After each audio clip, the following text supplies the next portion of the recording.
Morning, afternoon, evening, whenever you watch this. Short little lecture ties in with chapters 3 and 4, different perspective. So, hearing this little lecture, hopefully rather short, and reading in the beginning won't seem to mesh, but they actually do. So, what I want to talk to you about then is periods of the lifespan. Your textbook will cover newborn, etc. Basically, that's what we will be discussing here, but not necessarily in those words. And that'll make more sense as we go through this. So let's begin with periods of the lifespan. What's going on here? Obviously, you're born, and then you go through these developmental changes related to age and accomplishments and so on and so forth, bearing in mind that this is a horizontal line. Yes, there's a vertical portion to it. Milestones, learning to walk, learning to talk, etc. You're still on that line of change. So keep that in mind always throughout this whole 7 weeks. We're talking about a change as much as we're talking about acquisition of ability. So periods of the lifespan, social construction. These things, what is social construction? It's it's part of how you become who you are. Now, social construction is mistakenly thought of as natural. And in a way it is, because you are a member of a culture. But basically what we're talking about here is learning. So although it appears to be natural, social construction is really based on societal influences. It's based on cultural influences. So you are learning to be somebody who is acceptable in your culture because you comply to the rules of that culture, most of which are unwritten rules, unwritten guidelines. So that's what social construction is. And that leads to childhood, adolescence, and adulthood. Your culture determines, your society determines when these end. Not so much in the beginning with childhood. We know when it begins. That begins at birth. But when does childhood end and adolescence begin? When does adolescence end and when does adulthood begin? Your culture dictates that. So refer back to social construction. That's what's going on here. There are things called rites of passage. I may readdress this in a few minutes, maybe not. A rite of passage, beginning school, right? That occurs in childhood. It's still an advancement. It's a change on the horizontal line, but now it becomes an accomplishment. Okay, I've reached a point where I'm going to start school. I'm not talking about kindergarten. I'm talking about public or private school, whatever you're going to do, 5 or 6 years old. So you start into the sophisticated, if you want to call it that, school system. Then we reach adolescence, and their milestones, obviously, there, puberty, getting your driver's license, whatever. These are rites of passage. Probably picked up already on the fact that this is kind of a Western view. And then adulthood, when do we become adults? So these are controlled by cultural guidelines, societal guidelines. I'll give an example, and there's change here. I mentioned change in a different way right now. Change from how culture views these things and what the demands of culture happen to be. So take this example. Until the 1920s in our country, adolescence was not even a developmental determinant. Didn't exist. What brought adolescence into focus? The creation of high schools. So all of a sudden we create this rite of passage, right?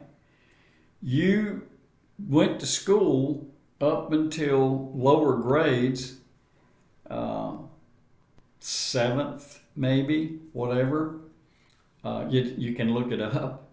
And then once you left school, you got a job. So most often you're looking at 12, 13-year-olds leaving this structured school system. They learn how to read, write, and count, and they're done, and they move out into society, and now they get a job. Child labor, introduction to child labor laws as a result of all that abuse. So in the 20s, for you, in your age range, that sounds like centuries ago. 20s is not that far back, 1920s. So high schools became a thing. What did that, were the influences? Farming. Kids grew up on farms. Some kids never went to school because they couldn't. They had to work on farm. Or they only went to school part-time. They didn't go during planting season, harvesting season, so on and so forth. They didn't go in the summer. It's too much work to do. So this is just an example of where this rite of passage or this determinant, this adolescent idea came from. Okay, so now you're a teenager. It wasn't all high school, by the way. I mean, you reached a certain age and you begin to mature. People see that, obviously. Now guys are shaving and so on and so forth. So it wasn't all just high school, but that's just the example we use. There are actually 8 periods of development. So bear in mind this high school thing, just to help you work yourselves through these 8 periods. And I'll name them off for you. And you kind of already have an idea of these. You've pretty much heard this most of your lives. 8 periods of development. Now, these are Western industrial societies, so there's a little bit of a slant here. But this pretty much applies to the world, depending on whether depending on the culture. For example, prior to Western influence, Japanese culture would have been totally different than it is now. So you're looking at the influences here, and I know I'm laying a lot of difficult groundwork for you, but you need to understand that to understand this. So what are these 8 periods? Well, the one is not affected by anything. Infancy, right? Infancy, the next one toddlerhood, and then the next one early childhood. So these are pretty much the same everywhere, whether it's Western or otherwise. But now the changes begin to take place. Middle childhood. The school system has an effect on that. Expectations of your culture have an effect on that. And you jump to adolescence. From middle childhood to adolescence. Now, check this out. There's an African tribe that has a rite of passage. There you go with that. There we go with that phrase again. That moves from middle childhood to young adulthood. There is not a period of adolescence. There is, right? But not in their culture. It's not viewed that way. You go from being a kid to being a man. How old are you? You're 11, I think. Can't remember. 11 years old. And what is this rite of passage that takes you from being middle childhood, approaching what we would term adolescence, i.e. 13 and above. I'll give you some figures about that in a minute. Middle childhood to young adulthood. It's a ceremony that they go through, young men go through, young kids go through. They sit them down and they take a sharpened stick, and the child sits calmly, supposed to anyway, and they carve around their head. They cut around their head into the scalp, and they cut a line, then they cut a second line that parallels that line, and of course there's blood and it's painful. I know you've bumped your head before. And they are expected to sit there and not react. And if they successfully complete that, then they are considered a man, 10, 11, 12 years old. No adolescence involved in that part of it. I'm sure there are other aspects, as I'm sure you're well aware of, puberty, etc. Just because you're in a society that doesn't recognize it doesn't mean it doesn't exist. Does that make sense? So that's just an example of how these things can differ. But here we've got infancy, toddlerhood, early childhood, middle childhood, adolescence, and then young adulthood. Where's the breaking point? Graduation from high school, right? No longer considered a kid anymore, although you really kind of are. Young adulthood, middle adulthood, and then late adulthood. And we'll get into those as we go through the 7 weeks somewhat. Give you an idea of the age ranges, okay? Infancy to toddlerhood, birth to age 3. So what's taking place there? Mobility. Infants can't do anything, then they begin to roll over, and then they begin to crawl, and then they begin to walk. Early childhood, 3 years old to 6 years old. Again, walking, talking better, forming sentences better, etc. Middle childhood, 6 to 11. Okay, now we're in formal schooling. Adolescence, 11 to about 20. That's kind of different, isn't it? These figures are relatively new, by the way, and I'm going to blow your mind in a minute. Young adulthood, 20 to 40. Middle adulthood, 40 to 65, and late adulthood, 65 to death. Now, here's the mind blower.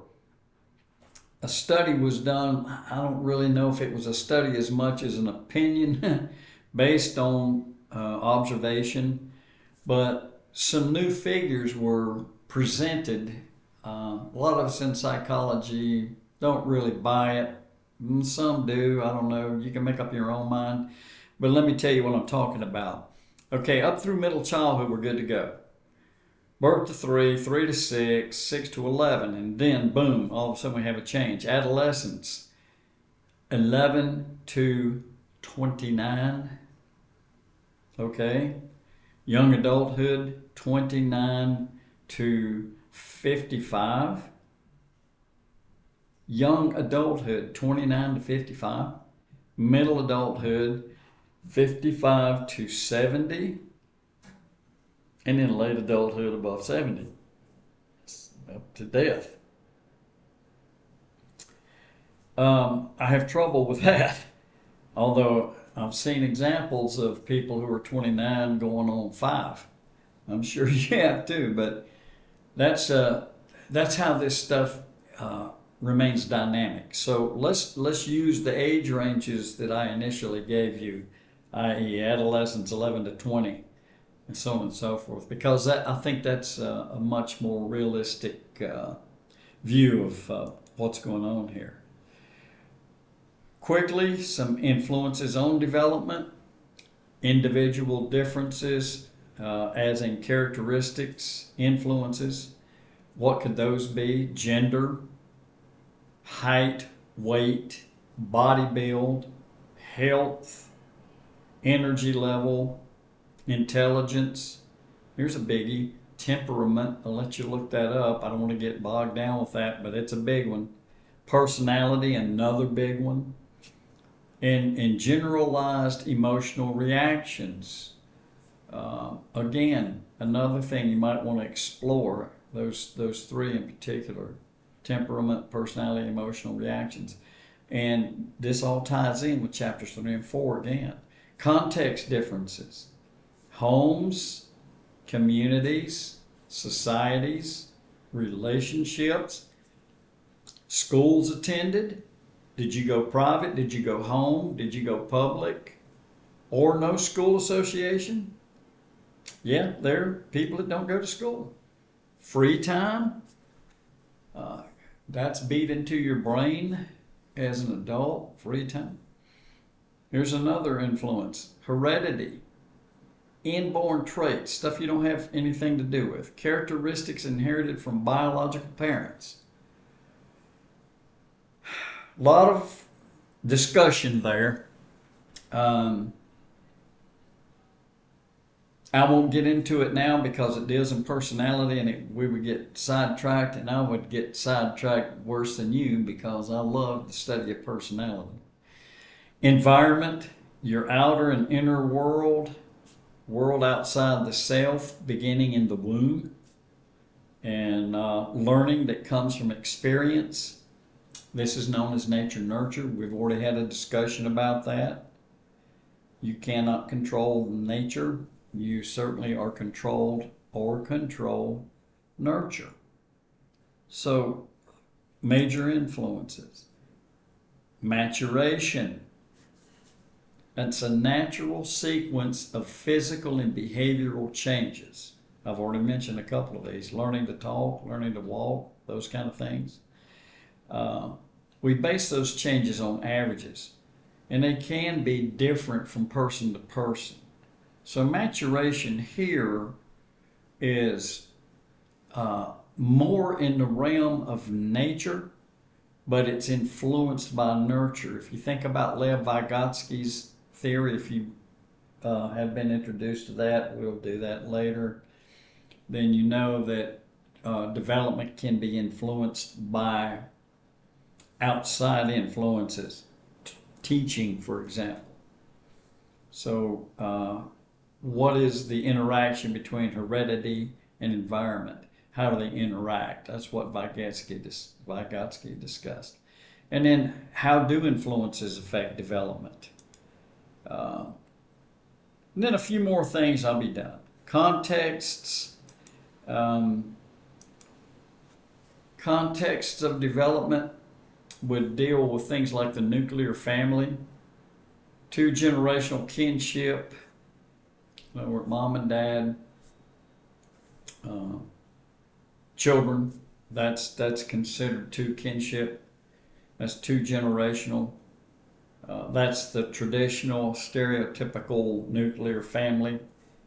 The economic standing of the family. Are there one or two parents in the household? Are there biological children? Are there adopted children? Are there stepchildren? These have major influences on development. I could give you a million examples. Use your imagination. Extended family, that would be multi-generational networks. So you may have, it doesn't always have to be live-in, by the way. Grandparents, aunts, uncles, cousins, distant relatives. Sometimes distant relatives, distance as in separation from the generation, but you could be close to them emotionally, right? And then socioeconomic status in your neighborhood, the income level, educational, occupational levels of adults in the household, those are influences on you. Give you some real life examples. Police officers. For some reason, well, I know the reasons. Police officers tend to run in families. Daddy was a cop, I'm a cop. Not always. Daddy was a truck driver, I'm a truck driver. So on and so forth. Depending. My dad's a pastor, so I'm a pastor. My dad was an airline pilot. I want to fly airplanes. I mean, you use your imagination.